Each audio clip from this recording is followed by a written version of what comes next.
I'm sure someone watching this interview who's in a similar position, maybe say, well, that's great. That sounds wonderful. I would love to be able to take 7 months or a year off and focus on developing myself and my But business. I don't have the paper to do it. I self-financed the business for the first 4.5 years of us being in business. And I went from self-financing it, literally taking the money out of my pocket, to being a public company. So I never went through an angel round. I never went through a venture round. We never did none of that. So I understand that plight. And I was broke. I mean, crazy broke. And the funny part was that I had left an opportunity with Jay and Damon, and they would get mad paper. And I'm over here broke, stinking broke, building this thing that nobody knows what I'm talking about. So it was really hard. I mean, there would be times I wouldn't want to go to a meeting because I knew I couldn't pay for it. Or there'd be times that I wouldn't schedule a meeting because I knew I didn't have the money to get on the train.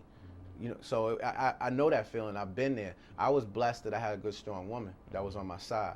And my wife paid the bills. She paid, she had, basic $9, $10 an hour job too. And I had a son to support, but she took care of us and paid the bills, and that's what allowed me to do it. I mean, I would hustle, here and there to get money. I'm not that kind of dude. So I would go get money here or there and make sure that I could pay the bills here and there when I could. But I really spent a lot of time just focusing on what I wanted to do. So what were your early products and services that you chose to offer? Enhanced CDs. And enhanced CDs basically were audio CDs. They were called CD Plus back then. Audio CDs that played in the computer at the same time.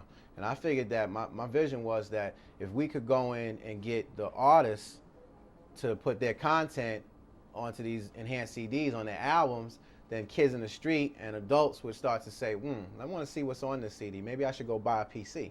That was the first step towards us trying to inspire people in the community to participate in technology, because one thing that's always driven me is knowing deep down inside what technology really truly can be, both sides of the sword.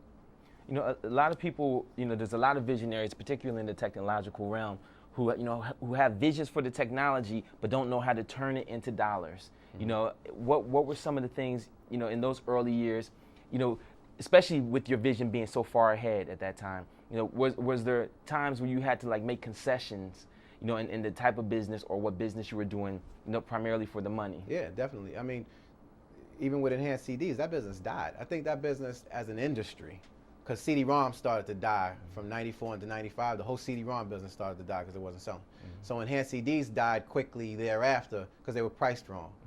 So the business started to migrate. In fact, the company that I was strategically partnered with back then actually went out of business, closed their doors and went bankrupt because they didn't want to take their business model from enhanced CDs or CD Plus into the internet. Me personally, I saw the internet jumping off and I said, okay, I'm going to jump on this because this is what really the future is, and I see how this is going to here. And I went, and our first client was LaFace Records. So we went and got into the services side of the business. I had to go out and provide a service to people and build the service side of our company, which is a division in our business still today, that goes out and provides a high quality service and empowers people and changes them and prepares them for the revolution. So that's what I did. I went out and built interactive services, and it was basic websites at that point. But today we do co-location and database development, commerce applications. So we've really grown our business applications and what we can go out and provide to people. But back then I had to go out and do a services business to pay the bill.